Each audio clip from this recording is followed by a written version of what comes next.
So I was telling you कि मैं आपको ये सारी चीजें पढ़ाऊंगा तो सही, टूल एंड टेक्निक, लेकिन इनसे आपने परेशान नहीं होना कि यार मैं क्या क्या चीजें याद करूंगा। सारी चीजें आपको इसको सीखने की या याद करने की जरूरत नहीं है, but it's always good to see कि यार ये चीजें होती कैसे हैं। उसका फायदा आपको ये होगा कि आप यू नो उसके बारे में जो फायदे या नुकसान है एक टूल एंड टेक्निक के, या उसके अगर लिखा हुआ कि ये टूल एंड टेक्निक स्पेसिफिकली इस चीज के लिए यूज होता है, तो उसके बारे में आपको कुछ बेहतर से आइडिया हो जाएगा। So I will start with this very you know concept. और मैं, चलें जिशान भी आ गया, actually I was waiting for him, let him join और फिर मैं आगे करता हूँ। जिशान साहब भी आ गया। अस्सलाम वालेकुम चलो जिशान, यार, वो जो वेलकम भी बैक। कर रहे हैं हम तो अपना अच्छा कर रहे हैं। जिशान, अब मैं आपको, सॉरी जिशान भी आ गया। सो अब आपने ये जहन में रखना है कि मैं कुछ कॉन्सेप्ट बता रहा हूँ, ये कॉन्सेप्ट आपको थोड़ा सा स्टैटिस्टिक के कॉन्सेप्ट है, और आपको लाजमी नहीं है कि ये सारी की सारी चीजें याद रहें। ठीक है, एक दफा देख लें और अपने माइंड में एक लिंक बना लीजिएगा कि हाँ यार इस तरह कुछ था, दैट्स इट। इससे ज्यादा आपको करने की जरूरत नहीं है। अच्छा, अब ये एक एग्जाम्पल है आपके सामने, और इस एग्जाम्पल में आपको एक चीज नजर आएगी कि यार हम अपना वो किस तरह ये चेक करते हैं कि मेरे पास किसी रिस्क के होने की क्या प्रोबेबिलिटी है, या एक्चुअल में अगर एक खास प्रोबेबिलिटी मैं देखना चाहूँ कि मैं, सॉरी, मेरे प्रोजेक्ट के ऊपर क्या प्रोबेबिलिटी है कि मेरा प्रोजेक्ट एक खास बजट के अंदर कंप्लीट हो जाएगा, या क्या प्रोबेबिलिटी है कि मेरा प्रोजेक्ट एक खास टाइम के अंदर कंप्लीट हो जाएगा। इसके पीछे कुछ स्टैटिस्टिक के कॉन्सेप्ट हैं। तो एक दफा एक एग्जांपल को जरा देखते हैं। लेट्स से हमारे पास कुछ पुराने इवेंट्स का डाटा पड़ा हुआ है। 21 दफा एक इवेंट हुआ, और उन 21 इवेंट्स के अंदर डिफरेंट रीडिंग्स आई। और वो रीडिंग ये है कि हमारे पास एक ट्रेन जो है जब प्लेटफॉर्म पे आती है, उस ट्रेन के अंदर कितने पैसेंजर्स बैठेंगे, या हमारे प्लेटफॉर्म पे कितना रश होता है, कितने पैसेंजर्स हमें चाहिए होंगे, और सॉरी उस ट्रेन पे बैठते हैं इन अ गिवन ट्रिप। तो अब 21 दफा वो ट्रेन आई और हमने पैसेंजर्स को काउंट किया। 21 दफा का, पुराने 21 दफा का इवेंट्स का ये डाटा पड़ा हुआ है। अब उस वो डाटा है क्या? वो डाटा ये आपके सामने लिखा हुआ है कि एक दफा ऐसा हुआ, उन 21 इवेंट्स में से एक दफा ऐसा हुआ कि हमारे पास जो पैसेंजर्स की तादाद थी वो it was between 851 to 900। Two times ऐसा हुआ आउट ऑफ दोस 21 कि मेरे पास पैसेंजर्स की तादाद वाज बिटवीन 801 टू 850।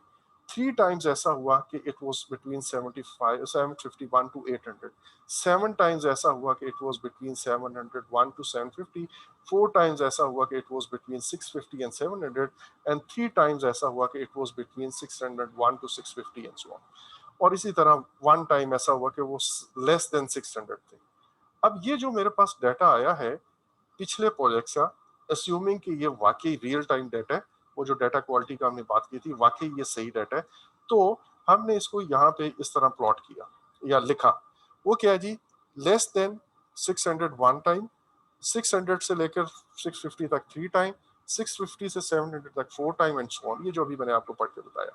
अब हम इसकी कम्युलेटिव फ्रीक्वेंसी निकालेंगे। कम्युलेटिव फ्रीक्वेंसी क्या होता है कि हम पिछले वाले को, चले आप पहले इस डाटा को अगर मैं प्लॉट करूं तो इस तरह बन जाता है। सॉरी सॉरी 600 से लेस दफा, लेस पैसेंजर थे एक दफा, और उसके बाद थ्री टाइम्स ऐसा हुआ कि पैसेंजर्स वो बिटवीन 601 टू 650।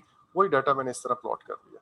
तो अगर आप इस फिगर को देखें तो it is forming a normal distribution curve. और नॉर्मल डिस्ट्रीब्यूशन कर्व के अंदर मैंने आपको बताया था कि जो हमारा एवरेज या मीन स्कोर होता है उस पे सबसे ज्यादा लोग होते हैं, कुछ उससे ऊपर होते हैं और कुछ उससे कम होते हैं। ये मैं आपको पहले डिस्ट्रीब्यूशन में बता चुका हूँ।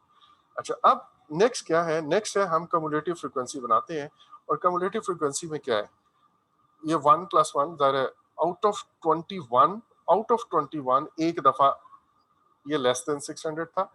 और अगर मैं ये कहूं कि आउट ऑफ 21 फोर टाइम्स ऐसा हुआ कि it was between 600, sorry 650 and less, 650 and less, इसमें पिछले वाला वन भी काउंट हो गया।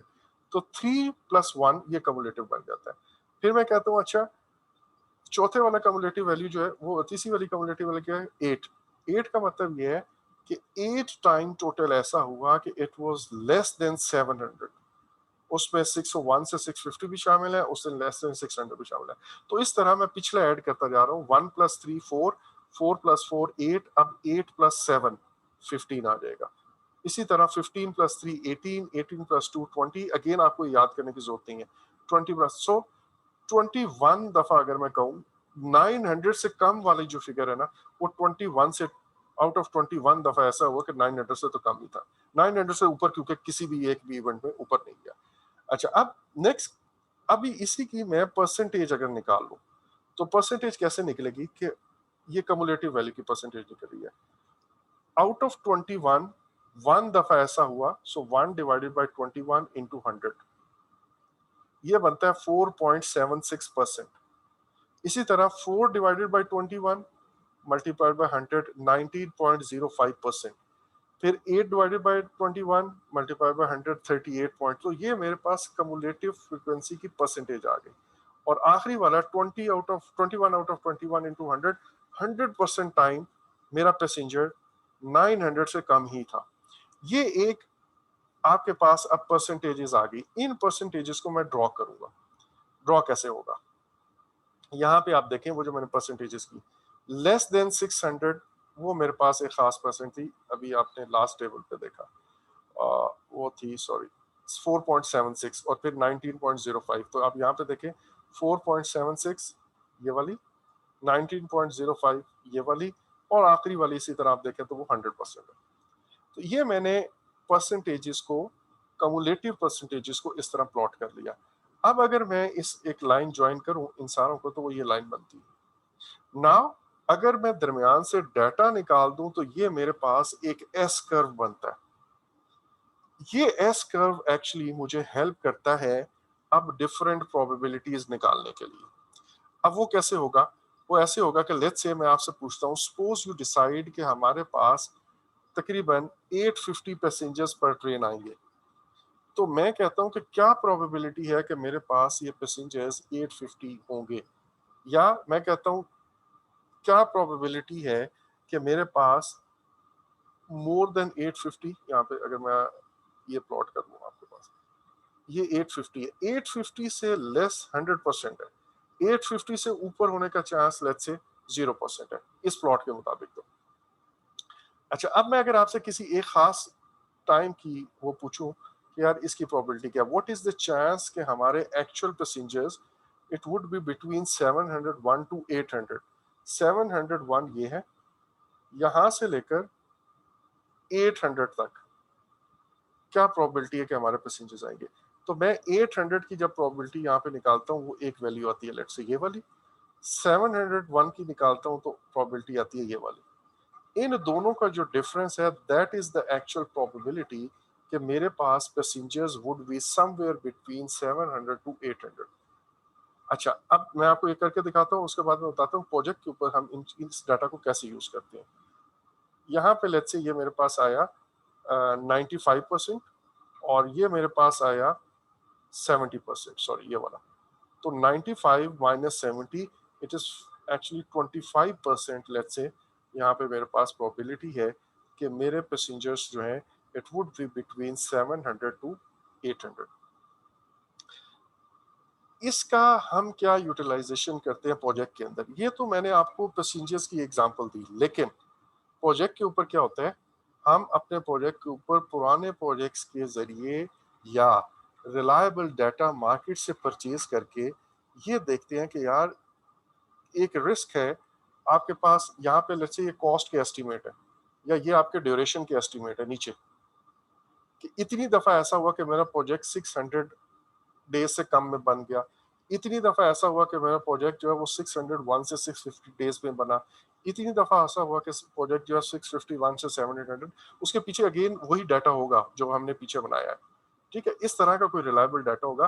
तो अब अगर मैं आपको कहूँ कि यार आप अपने प्रोजेक्ट का स्केड्यूल क्या फाइनल करेंगे, आप कहते हैं कि यार जो भी फाइनल करो, इतना इंश्योर कर लेना कि 80% जो है ना, कम से कम उसके अंदर मुझे श्योरिटी हो कि जो स्केड्यूल तुम फाइनल कर रहे हो 80% कम से कम चांस हो कि इसी गिवन स्केड्यूल के अंदर कंप्लीट हो जाएगा। मैं कहता हूँ ठीक है, यहाँ से मैं 80% से आता हूँ, इधर एक लाइन ड्रॉप करता हूँ और मैं कहता हूँ यार सॉरी लाइन टेढ़ी हो गई, आप अपने प्रोजेक्ट का डाटा 720 जो ड्यूरेशन है वो 725 डेज रखें।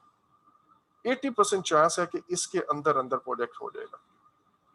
ठीक है, ऑब्वियसली 20% रिस्क अभी भी वहां पे है, लेकिन आप अपने प्रोजेक्ट को ओवर ब्लॉक नहीं करते हो। लाइक पैसे की टर्म्स में अगर बात करूं, यही मिलियंस में अगर फिगर हो नीचे, तो मैं कहता हूं कि यार अब मैं अपने प्रोजेक्ट के ऊपर जो पैसा ब्लॉक कर रहा हूं, इस प्रोजेक्ट के लिए होल्ड कर रहा हूं, दैट इज 725 मिलियन।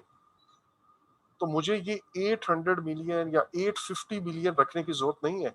वो जो बाकी पैसा है वो मैं किसी और प्रोजेक्ट पे लगा दूं। अब 80% चांस और probability is a reasonable probability जिसके अंदर मेरा बजट हो या टाइम हो, मैं कहता हूँ कि यार इसके अंदर अंदर मेरा प्रोजेक्ट कंप्लीट हो जाएगा। सो ये आपको, ये जो मैंने आपको तरीका बताया, ये एग्जाम का फॉर्मेट नहीं है ना, एग्जाम में पता चल रहा है। लेकिन इसके बाद आपको ये जरूर, अगर मैं आपको ये कहूँ कि क्वांटिटेटिव रिस्क एनालिसिस के जरिए हम ये पता कर सकते हैं कि हमारा प्रोजेक्ट के एक गिवन बजट के अंदर कंप्लीट होने की प्रोबेबिलिटी क्या है, तो वो अब आपको समझ आ जाएगी। अच्छा यार इस तरह कोई प्रोबेबिलिटी चेक करते हैं। इसी तरह मैं अगर आपको ये कहता हूँ कि परफॉर्म क्वांटिटेटिव रिस्क एनालिसिस के जरिए हम ये पता करवा सकते हैं कि एक गिवन टाइम के अंदर मेरा प्रोजेक्ट के कंप्लीट होने की प्रोबेबिलिटी क्या है, तो मुझे वो भी पता चल सकता है। या ये अदर वे राउंड भी हो सकता है। अगर मैं कहूँ कि यार ये मेरा प्रोजेक्ट का बजट एस्टिमेट आया है, तो आपके ख्याल में इस एस्टिमेट के अंदर मेरे प्रोजेक्ट के कंप्लीट होने की प्रोबेबिलिटी क्या है, तो वो फिर मैं नीचे से इधर ऊपर जाऊंगा और लेफ्ट में अपनी प्रोबेबिलिटी फाइंड कर लूंगा। ठीक है जी। अच्छा, अब कुछ होती है probability distributions. Basically probability distribution क्या है? It is nothing but a representation of the data. जो मेरा डाटा है प्रोजेक्ट का या किसी भी चीज का, वो मैं कैसे रिप्रेजेंट करता हूँ, इसको हम कहते हैं प्रोबेबिलिटी डिस्ट्रीब्यूशन। अच्छा, अब मैं ये कॉन्सेप्ट आपको थोड़ा सा स्क्रीन पे समझा देता हूँ और फिर बहुत सारी स्लाइड स्किप कर दूंगा। अगर आपने अपने तौर पे पढ़नी है तो पढ़ लीजिएगा। लेट्स से मैंने कोई 50 के करीब जो है ना हाई प्रायोरिटी रिस्क आइडेंटिफाई कर लिया। इन हाई प्रायोरिटी रिस्क का अब मैं इफेक्ट देखना चाह रहा हूँ कि ओवरऑल मेरे प्रोजेक्ट ऑब्जेक्टिव्स का इफेक्ट पर क्या इफेक्ट पड़ रहा है। Now what I would do, मैं कहूंगा यार ये R23 है, एक हाई प्रायोरिटी रिस्क। पुराने प्रोजेक्ट का डाटा उठाओ और ये देखो, ये let's say schedule related risk है।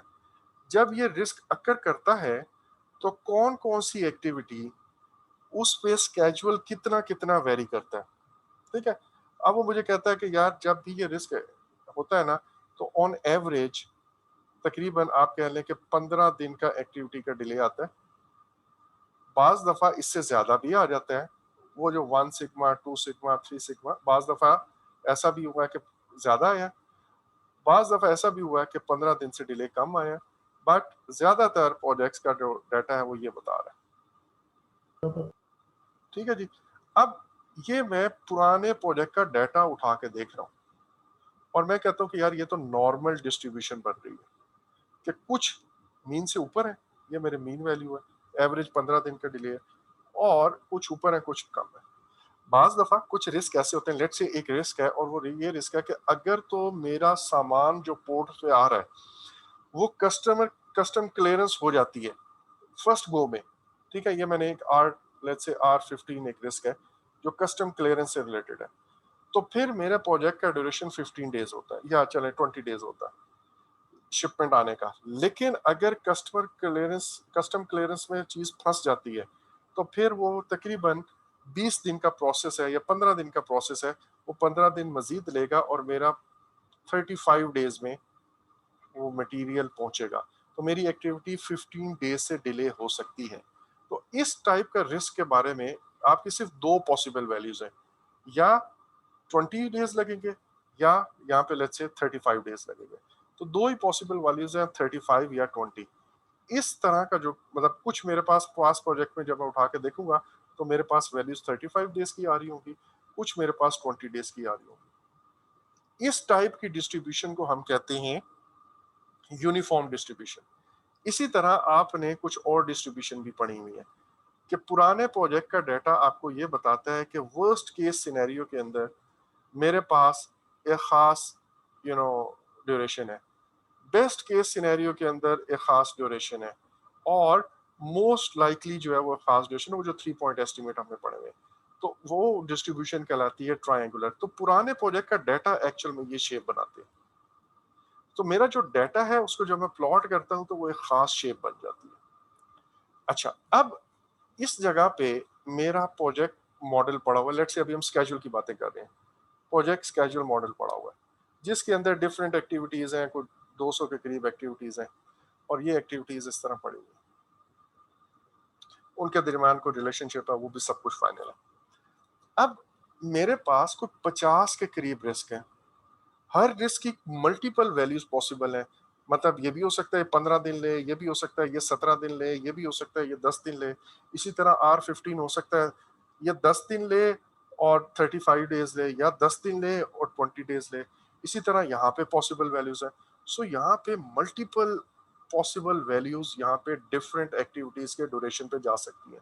और आपने ये एग्जांपल्स देखी थी नेटवर्क डायग्राम में कि जहाँ पे हमने सिर्फ 5-6 एक्टिविटीज की नेटवर्क डायग्राम बनाई, और जैसे ही हमने 2-3 एक्टिविटीज के ड्यूरेशन को चेंज करके देखा था, तो वो क्रिटिकल पाथ चेंज हो जाता था। कभी ये वाला क्रिटिकल पाथ बन रहा है, कभी ये वाला बन रहा है, कभी ड्यूरेशन ऊपर जा रहा है, कभी नीचे जा रहा है। तो हम क्या करते हैं, अपने सॉफ्टवेयर को, मैं अभी बताता हूँ वो सॉफ्टवेयर क्या है, लेकिन अपने सॉफ्टवेयर को ये तमाम 50 रिस्क के बारे में पुराने प्रोजेक्ट का डाटा उसको देते हैं कि इस रिस्क का डाटा ये है, इस रिस्क का डाटा इस तरह है, इस रिस्क का डाटा इस तरह, एंड सो ऑन। ठीक है। अच्छा, अब ये जो मल्टीपल रिस्क का डाटा हमने इनको ओवर हैंड ओवर किया, वो सॉफ्टवेयर क्या करेगा, उस डाटा की बेस पे ये डिस्ट्रीब्यूशन प्लान प्लॉट कर लेगा। अच्छा, अब हम जैसे ही वो सॉफ्टवेयर रन करेंगे, फर्स्ट टाइम मैं एक बटन दबाऊंगा कि आप रन करो इस सॉफ्टवेयर को, तो वो रेंडमली कोई एक वैल्यू यहाँ से पिक करेगा इस रिस्क की, और जो जो इफेक्ट एक्टिविटीज इफेक्ट हो रही है उसके ड्यूरेशन में वो डाल देगा। इसी तरह यहाँ से कोई एक वैल्यू या 30 या 20 वो पिक करेगा, इसी तरह इनमें से कोई एक वैल्यू पिक करेगा, एंड सो ऑन। और वो डिफरेंट एक्टिविटीज में इन रिस्क की बेसिस पे, पुराने डाटा की बेसिस पे, इन डिस्ट्रीब्यूशन की बेसिस पे वो यहाँ पे इनपुट में वो डाटा डालेगा। अब जैसे ये डाटा डालेगा तो मेरे पास आउटपुट पे एक पॉसिबल ड्यूरेशन आएगा कि अगर इस रिस्क की वजह से ये ड्यूरेशन आता है, अगर इस वाले रिस्क की वजह से ये ड्यूरेशन आता है, इस वाले रिस्क की वजह से ये ड्यूरेशन, एंड सो ऑन, तो टोटल प्रोजेक्ट का ड्यूरेशन 230 डेज बनता है। That's it. अब दोबारा वो सिमुलेशन रन होगी, और दोबारा सिमुलेशन रन होने के बाद वो हमें इस दफा लेट्स से वो ये वाला डाटा उठा लेता है, ये वाला, और यहाँ से वो ये वाला डाटा उठा लेता है, इसी तरह यहाँ से वो कहता है ये इतना पॉसिबल ड्यूरेशन है। फिर मल्टीपल ड्यूरेशन जाएंगे, क्रिटिकल पाथ चेंज होगा। इस दफा मेरे पास वो ड्यूरेशन देता है लेट्स से 290 डेज का। फिर वो सिमुलेशन रन होगी, फिर इसी तरह randomly data, all possible data values तकरीबन वो डाल के ये सिमुलेशन कोई 1000 टाइम्स रन होती है, 1000+ टाइम्स ऑब्वियसली। ठीक है, 1000+ टाइम्स आप ये सिमुलेशन रन करोगे, और वो हर दफा आपको एक ड्यूरेशन कैलकुलेट करके देगा हर दफा।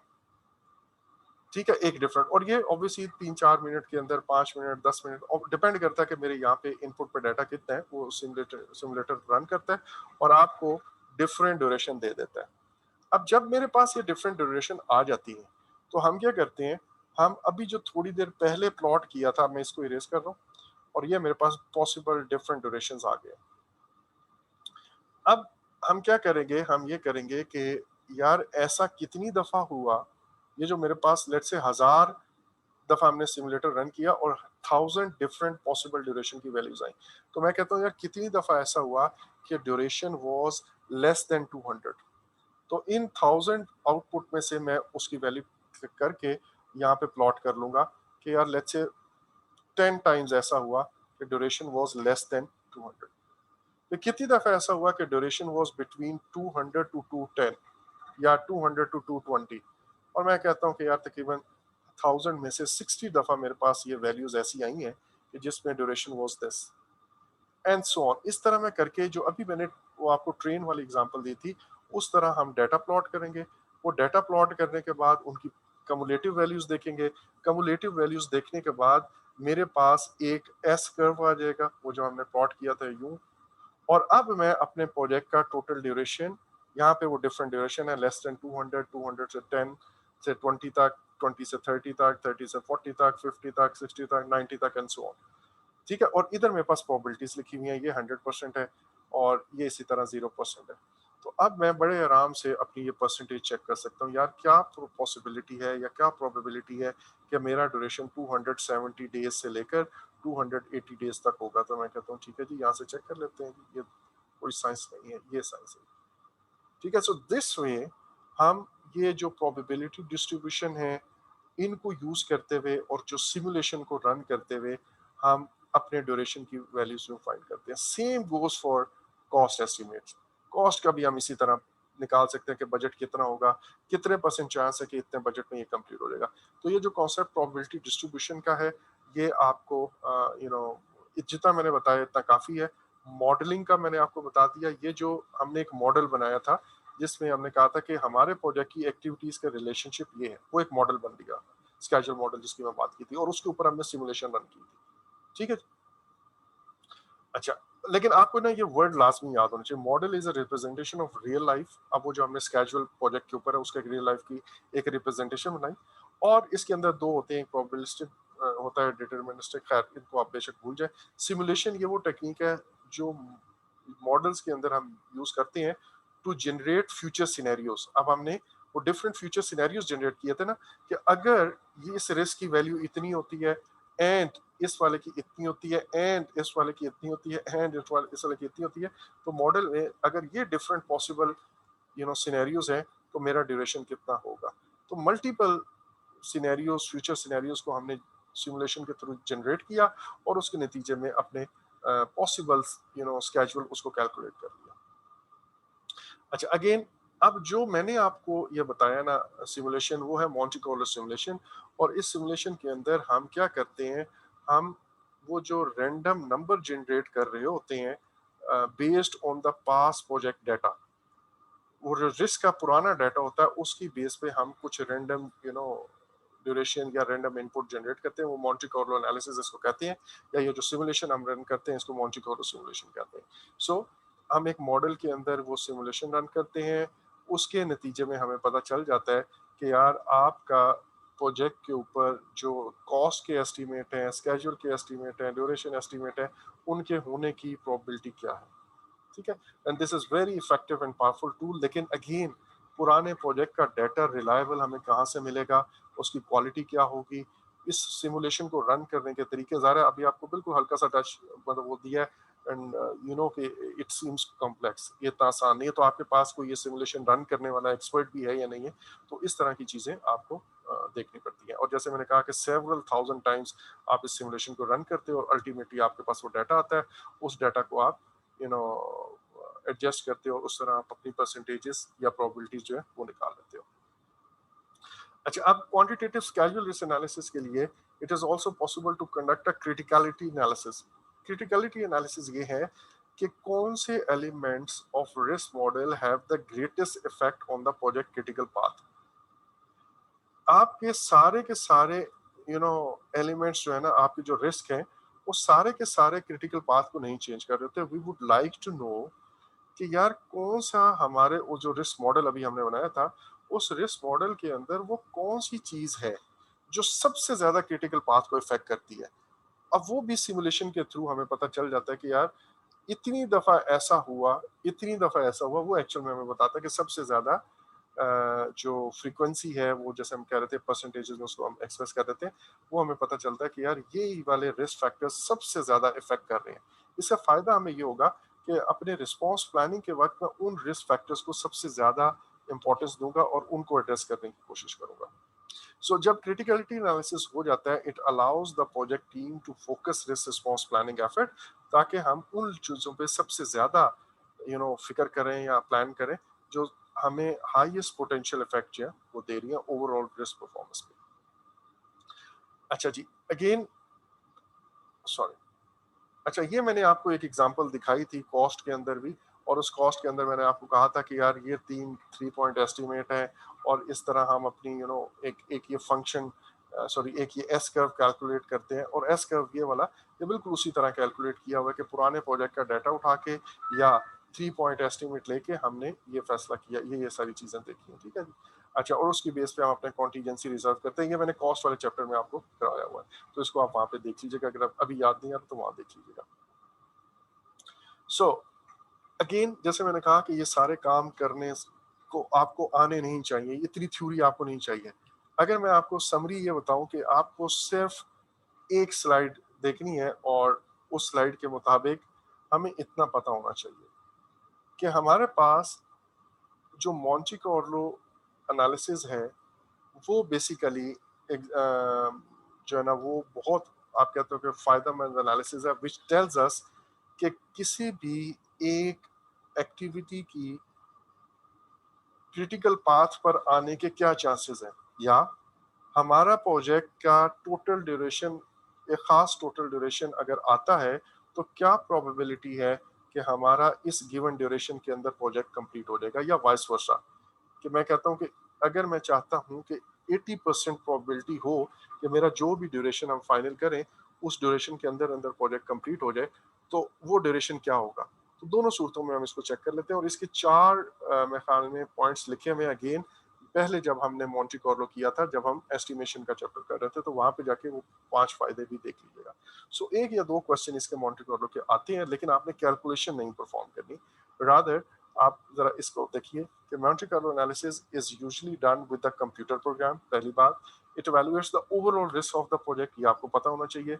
It determines the probability of completing the project on any particular day और फॉर एनी स्पेसिफिक कॉस्ट। वो जो मैं कहता कि क्या प्रोबेबिलिटी है कि इतने कॉस्ट में, इतने बजट में, सॉरी इतने ड्यूरेशन में प्रोजेक्ट कंप्लीट हो जाएगा। Determines the probability of an activity actually being on the critical path, जो भी कहा मैंने। Takes into account path convergence, path convergence वाला पॉइंट अगर आपको याद हो, हमने जब एक्टिविटीज का वो नेटवर्क डायग्राम बनाई थी तो हमने कहा था कि बहुत सारी एक्टिविटीज अगर एक ही जगह पे आ रही हैं, तो अब देखें यहाँ पे 6 एक्टिविटीज हैं, 4 एक्टिविटीज, इनमें से कोई एक भी लेट होती है या इन एक्टिविटीज पे डिफरेंट इन पे असर कर रहे होते हैं, कभी इसका 7 डेज आता है, कभी इसका 8 डेज आता है, तो you know different possible combination है यहाँ पे।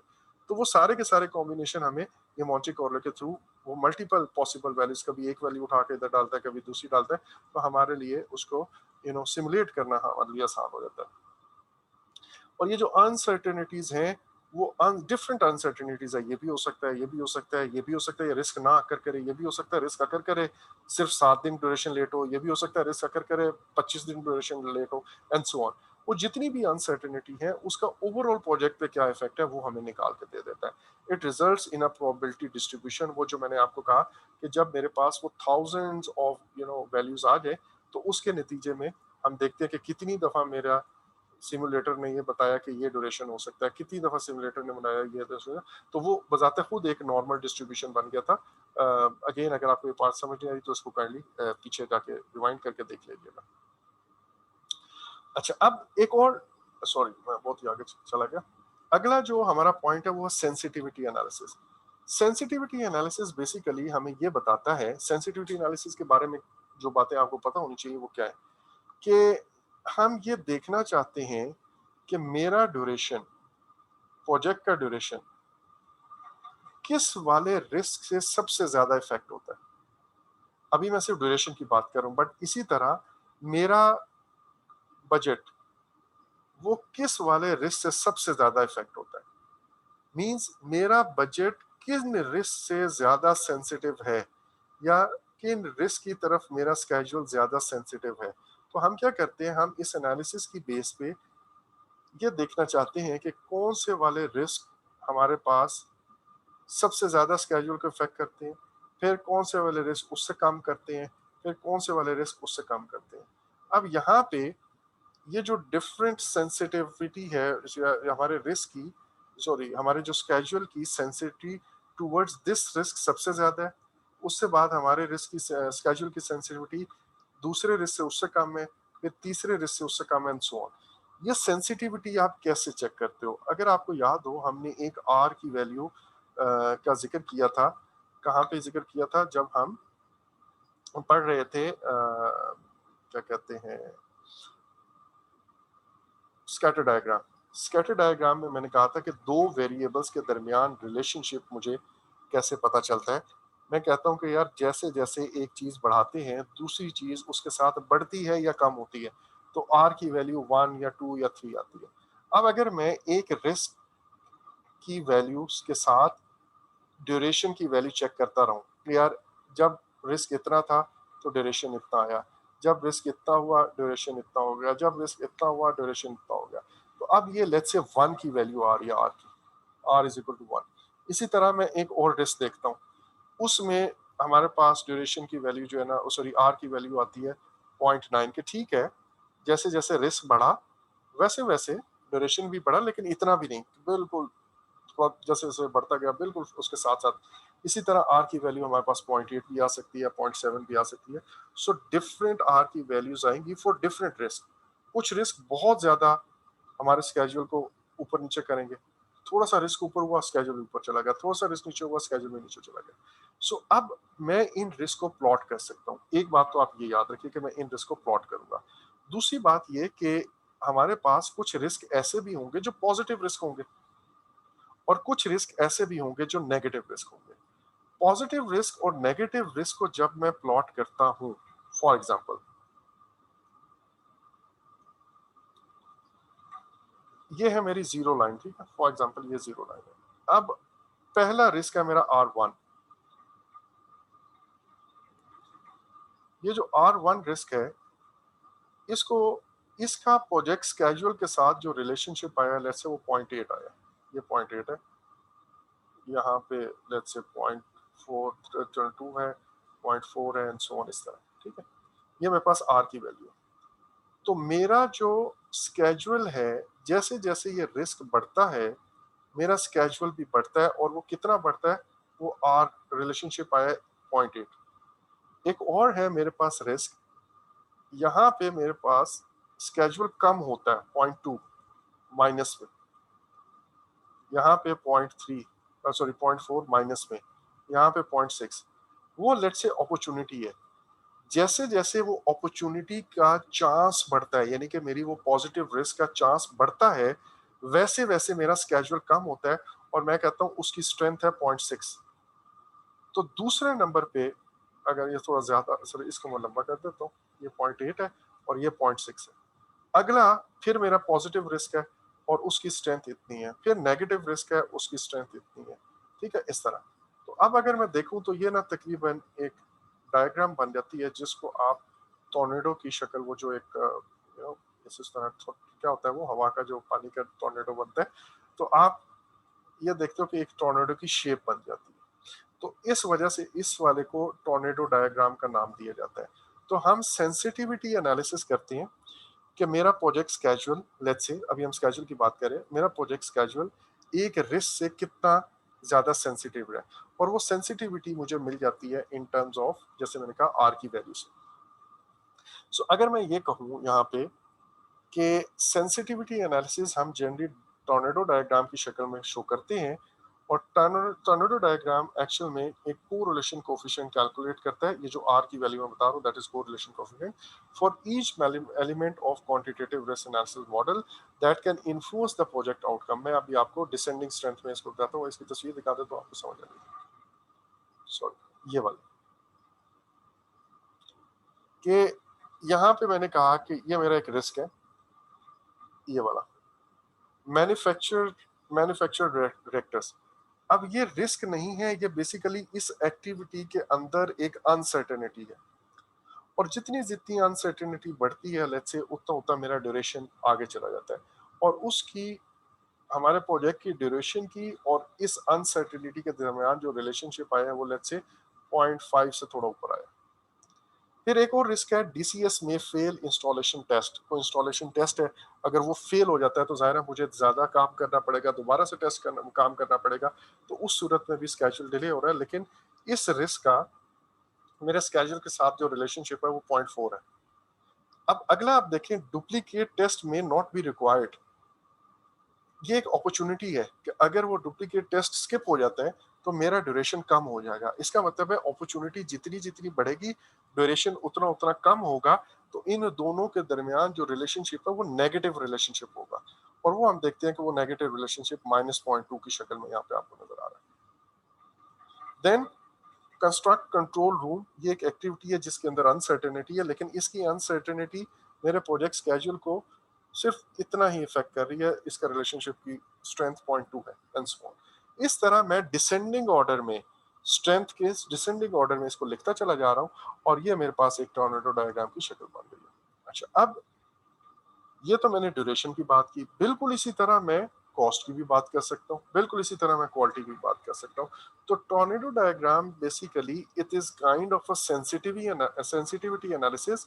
और सेंसिटिविटी एनालिसिस का मतलब ये है कि यार अगर मैं एक चीज को बढ़ाऊं, यानी कि एक रिस्क के होने को बढ़ाऊं, चांस को बढ़ाऊं, या वो रिस्क जैसे जैसे बढ़ेगा वैसे वैसे मेरे स्केड्यूल के ऊपर कितना इफेक्ट होगा। दैट मींस मेरा स्केड्यूल कितना सेंसिटिव है टुवर्ड्स दिस रिस्क। ये है सेंसिटिविटी एनालिसिस। और ये सेंसिटिविटी एनालिसिस करने के बाद हम उसको जब रिप्रेजेंट करते हैं तो वो टॉर्नेडो डायग्राम की शक्ल में आ जाता है। टॉर्नेडो डायग्राम के बारे में आप याद रखिएगा कि ये एक अरेंजमेंट है इन डिसेंडिंग ऑर्डर। और वो अरेंजमेंट किस चीज का, कि हमारे जो स्केड्यूल या प्रोजेक्ट का कोई भी आउटकम है, इसको प्रोजेक्ट आउटकम का नाम दे रहा है, कोई भी प्रोजेक्ट ऑब्जेक्टिव या प्रोजेक्ट आउटकम वो कितना सेंसिटिव है towards a particular kind of risk. अच्छा जी, उसके बाद एक और कॉन्सेप्ट आता है जिसको आप एक्सपेक्टेड मॉनेटरी वैल्यू कहते हो। एक्सपेक्टेड मॉनेटरी वैल्यू बेसिकली है क्या? वो है कि मेरे पास रिस्क की probability of occurrence and magnitude of loss, इन दोनों को मैं जब मल्टीप्लाई करूं तो ये मेरे पास एक एक्सपेक्टेड मॉनेटरी वैल्यू आ जाती है उस रिस्क की। रिस्क की मॉनेटरी टर्म्स में क्या वैल्यू है, इसका मतलब ये है कि जाहिर है अगर जो मेरे पास अपॉर्चुनिटी है तो उसकी वैल्यू हम पॉजिटिव में शो करेंगे, और जो थ्रेट है उसकी वैल्यू हम नेगेटिव में। दैट मीन्स प्रोबेबिलिटी तो वही रहेगी, लाइक 0.7, 0.8, 1 जो भी प्रोबेबिलिटी है। और जो लॉस है, अगर लॉस है तो मैं माइनस में लिखूंगा, और अगर उसका इम्पैक्ट, और अगर मेरे पास अपॉर्चुनिटी तो मैं पॉजिटिव में लिखूंगा। तो इसीलिए अपॉर्चुनिटी का आंसर पॉजिटिव में आएगा और दूसरे का नेगेटिव में। मैं ये आपको एक एग्जांपल के थ्रू समझाता हूँ, अभी तो आपको ज्यादा बेहतर समझ आ जाएगा। लेट्स से हमारे पास एक कोई रिस्क इवेंट है और उस रिस्क, अच्छा ये क्वेश्चन आपको आएगा, ये याद रखिएगा, जब भी रिस्क की कैलकुलेशन कहीं आपको आ रही है और कुछ समझ नहीं आ रहा कि यार क्या होता है, तो वहां पे आपने प्रोबेबिलिटी और इम्पैक्ट को मल्टीप्लाई कर देना। इन जनरल प्रोबेबिलिटी और इम्पैक्ट को मल्टीप्लाई करके हम रिस्क की वैल्यू निकालते हैं, चाहे वो एक्सपेक्टेड मॉनेटरी वैल्यू की टर्म्स में निकालें, चाहे वो जो हमने P&I स्कोर निकाला था उसकी टर्म्स में निकालें। So now there is a 5% chance that loss would be this much, इतना लॉस है। अगर ये रिस्क अकर करता है, ये खास रिस्क, तो 5% चांस है कि इतना लॉस होगा, 20% चांस ये है कि लॉस इतना होगा, 30% चांस ये है कि लॉस इतना होगा, 45% लॉस चांस ये है कि इतना होगा। अब मैं कहता हूं कि यार इस रिस्क की एक्सपेक्टेड मॉनेटरी वैल्यू क्या है। अब डिफरेंट पॉसिबल लॉसेस हैं। अच्छा, अब हम क्या करते हैं कि यार जितने भी ये रिस्क हैं इनको मल्टीप्लाई कर लेते हैं। हम कहते हैं कि यार 5% ऑफ वो जो पहले वाला था 2,50,000, वो मेरे पास बनता है 120। इसको जब मैं मल्टीप्लाई करूंगा, ये बेसिकली मैं क्या कर रहा हूँ, 5% का मतलब है 0.05 मल्टीप्लाइड बाय दिस, तो ये मेरे पास बनता है इतनी वैल्यू। इसी तरह 0.2 मल्टीप्लाइड बाय दिस, और ये मेरे पास ये बनता है 0.3 मल्टीप्लाइड बाय दिस, ये मेरे पास ये वैल्यू आ गई। एंड 0.45 मल्टीप्लाइड बाय दिस, वो मेरे पास ये बनता है। ये मैंने सारों की प्रोबेबिलिटी एंड पॉसिबल इम्पैक्ट को मल्टीप्लाई किया, एंड देन आई सेड कि यार टोटल मेरे पास लॉस इतना आ सकता है 1,425,000। अब जो प्रोजेक्ट मैनेजर होगा ना रिस्क अवर्स, वो ये कहेगा कि यार मेरा प्रोजेक्ट बजट इस रिस्क की वजह से इतना ऊपर जा सकता है, तो वो कॉन्टीजेंसी रिजर्व में भी इससे भी ज्यादा रखे, थोड़े से और रख ले। और इसी तरह जो रिस्क न्यूट्रल मैनेजर होगा वो क्या करेगा, वो बिल्कुल इसके बराबर बराबर कि यार जितना पॉसिबिलिटी है बजट इस रिस्क अगर अकर करने के चांस की वजह से मेरा बजट ऊपर जाएगा, उतनी ही वो कॉन्टीजेंसी लगेगा। लेकिन जो रिस्क सीकिंग होगा वो कहेगा कि यार ये 1,425 तो कंबाइंड एक मैंने अंदाजा लगाया है, ये भी तो हो सकता है कि वो 5% चार्ज वाली बात ठीक हो, ये भी हो सकता है 25% वाली, तो वो मे बी इससे थोड़ा कम रखे कि यार इतना पैसा कॉन्टीजेंसी रिजर्व का ब्लॉक करने की जरूरत नहीं। ठीक है। सो इस तरह हम एक्सपेक्टेड मॉनेटरी वैल्यू के जरिए अपने प्रोजेक्ट का होने वाला overall effect in terms of जो कॉस्ट एस्टिमेट है वो हम यूज कर सकते हैं। अच्छा, अब आगे चलते हैं। एक अगला है decision tree analysis. Decision tree analysis basically हमें हेल्प करता है कि मेरे प्रोजेक्ट के ऊपर अगर मैं ये कहूँ कि यार डिफरेंट पाथ्स हैं, अभी कॉल खत्म होने लगी है तो मैं एक मिनट देखता हूँ। Okay, we still have time. ठीक है, मैं इसको ब्लैंक कर देता हूँ और हम एक चीज उस वक्त तक देख लेते हैं। वो ये कि अगर मेरे प्रोजेक्ट के ऊपर मैं कहता हूँ कि यार एक प्रोजेक्ट ये है, अगर मैं ये डिसीजन लेता हूँ तो दो चांसेस हैं। 30% चांस ये है कि ये हो जाएगा और 70% चांस ये है कि ये वाला इवेंट हो जाएगा। और अगर मैं दूसरा डिसीजन ले लेता हूँ तो फिर